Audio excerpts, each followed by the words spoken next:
Add your clip, then copy it.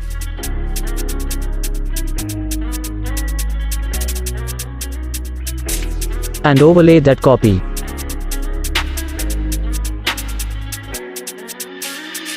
Click overlay, then splice, then filter. Then go to video effects and add edge glow.